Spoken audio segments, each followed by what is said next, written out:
जातीय जनगणना जो हुआ है ये प्योर सरकार प्रायोजित फर्जीवाड़ा है कि सरकार ने जो ये जनगणना किया है ये पूरी तरह से गलत है और इसका हम लोग के पास से प्रमाण है। पूरा पटना जिला से लेकर पूरे बिहार प्रदेश का हम लोग के पास से रिकॉर्ड है और इस रिकॉर्ड के आधार पर हम लोग सरकार अगर मांगेगी तो रिकॉर्ड हम लोग दे सकते हैं और अपनी संख्या को बता सकते हैं कि हम लोग लाखों लाख में जो हमारी जनसंख्या है। पॉलिटिकल फायदा के लिए लोगों में विभाजन करना, लोगों को अलग करना, हिंदुओं में फूट डालना, ये सरकार का बहुत बड़ा गलत कदम है।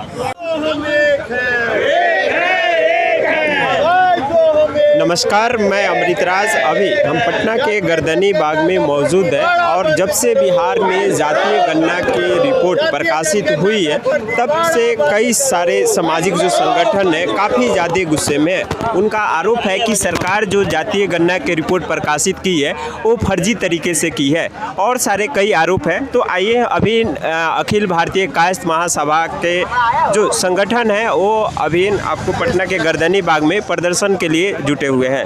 क्या नाम हुआ आपका? राजीव रंजन सिन्हा, प्रदेश अध्यक्ष अखिल भारतीय कायस्थ महासभा बिहार प्रदेश। अच्छा, ये आप लोग जातीय गणना के जो रिपोर्ट प्रकाशित हुई है बिहार में तब से आप लोग के अंदर खलबली मची हुई है, क्यों ऐसा? देखिए, जातीय जनगणना जो हुआ है ये प्योर सरकार प्रायोजित फर्जीवाड़ा है और इसका कोई वैज्ञानिक आधार नहीं है और ना प्रासंगिकता है। आप देख लीजिए, कायस्थ समाज को मात्र 0.60% जाति, जितना होगा उतना ही बताएगी सरकार। ये पहले अभी यहाँ बैठे लोगों से भी आप पूछ लीजिए कितने घरों में गए लोग जातीय जनगणना करने वाले। सरकार अगर सही जातीय गणना करता तो एक तो ये न्यायिक प्रक्रिया में फंसा हुआ था जातीय जनगणना और मात्र 29 दिन में बिहार के 14 करोड़ लोगों के पास ये लोग पहुंच गए। ये संभव है। पहले जातीय जनगणना होता था आज से 10-20 साल पहले तो 2 साल 3 साल चलता था और एक एक घर जाकर लोग जनगणना करते थे। एक घर में एक परिवार का जनगणना करने में, रजिस्टर में लिखने में कम से कम आधा घंटा समय लगता है। अच्छा, वो समय तो अलग बात है। तो क्या आपको क्यों ऐसा लगता है कि 0.6% नहीं है? कितना है? अरे जो 0.6% मतलब 7 लाख कुछ, तो 7 लाख तो 5 लाख तो हमें पटना में वोटर हैं और जो 18 साल से कम उम्र के बच्चे हैं उनको मिला के तो 7-8 लाख हम लोग पटने में और हर शहर में हैं। मैं नहीं, कुछ लोग का ये भी मानना है कि पटना से सब का जो कायस्थ समाज के जो लोग हैं अब यहाँ से पलायन कर चुके हैं। किसने कह दिया? हर जात के लोग नौकरी करने के लिए बाहर जा रहे हैं। ये सब तो कायस्थ को नीचे दिखाने के लिए किया जा रहा है। कोई नहीं गया। पूरे बिहार के जिला हेडक्वार्टर चले जाइए, मुजफ्फरपुर, सिवान, छपरा, गोपालगंज, गया, मोतिहारी, पूर्णिया, सारे जगह से कभी न कभी हमारे बिहार में 57 विधायक रहे। आज चूँकि हमें राजनीतिक और सामाजिक रूप से दरकिनार करने का, चूँकि हम पढ़े लिखे बुद्धिजीवी हैं, हमने देश को पहला राष्ट्रपति डॉक्टर राजेंद्र प्रसाद दिया, देश को दूसरा प्रधानमंत्री लाल बहादुर शास्त्री दिया, बिहार के 2 मुख्यमंत्री केवी सहाय और महामाया प्रसाद हुए। तो ऐसा नहीं ना, आपने दिया है तो जनसंख्या काफ़ी ज़्यादा हो जाएगी। हाँ, ऐसा नहीं ना, दिए हैं वो ठीक है। तो क्या ऐसा है कि उतना जनसंख्या पहले ठीक से जनगणना तो करें, यानी कि आप कहेंगे फिर से की जनगणना हो जा सकता है। यानी कि आपका कहना है कि फिर से जनगणना कराना चाहिए, सॉरी जातीय गणना कराना चाहिए। हाँ, फिर से जनगणना करावे लोग और सही ढंग से करावे, वैज्ञानिक आधार पर करावे, समय लेकर करावे। ये खाना पूर्ति जो कर रहे हैं इसका हम विरोध कर रहे हैं। चलिए, जो कायस्थ महासभा के जो नेतृत्व करते हैं उनका कहना है कि सरकार एक खाना पूर्ति करती है। क्या नाम हुआ आपका? मेरा नाम अजीत कुमार है, मैं पटना जिला अध्यक्ष हूँ। मेरा यही सरकार को कहना है कि सरकार ने जो ये जनगणना किया है ये पूरी तरह से गलत है और इसका हम लोग के पास से प्रमाण है। इसलिए कि हम लोग हर मोहल्ला में कायस्थों की पूजा होती है, चिदगुत पूजा, और उसमें हम लोग के पास पूरी तरह से ये लिस्टेड है कि कितने लोग वहाँ चंदा देते हैं, कितने लोग सहयोग देते हैं और कितने लोग भाई भोज देते हैं। पूरा पटना जिला से लेकर पूरे बिहार प्रदेश का हम लोग के पास से रिकॉर्ड है और इस रिकॉर्ड के आधार पर हम लोग सरकार अगर मांगेगी तो रिकॉर्ड हम लोग दे सकते हैं और अपनी संख्या को बता सकते हैं कि हम लोग लाखों लाख में जो हमारी जनसंख्या है। कितनी होगी अगर बात करें?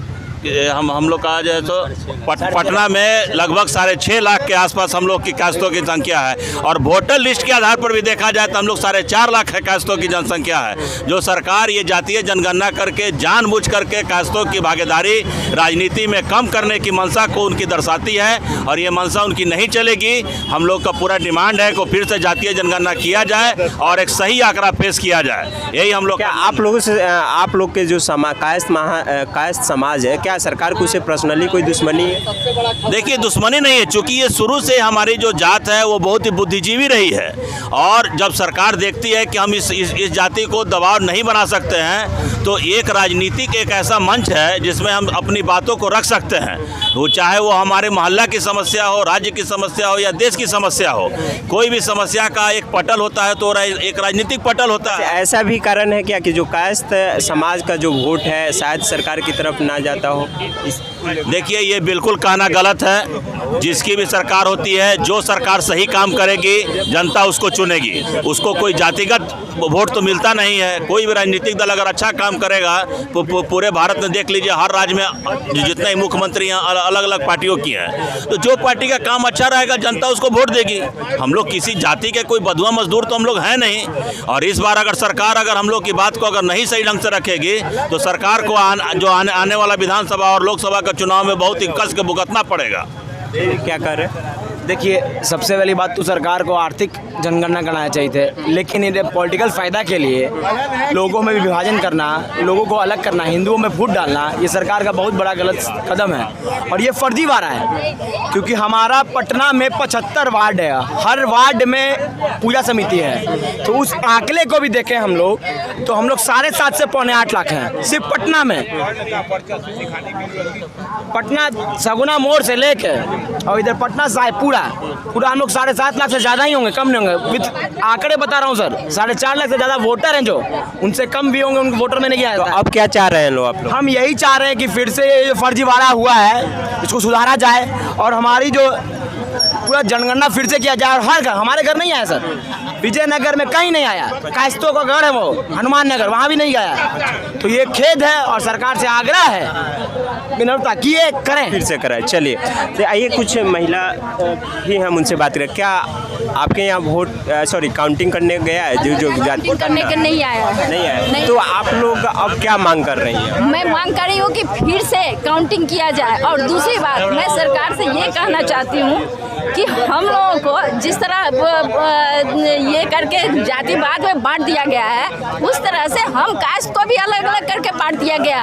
ये कौन सा तरीका है जनगणना करने का?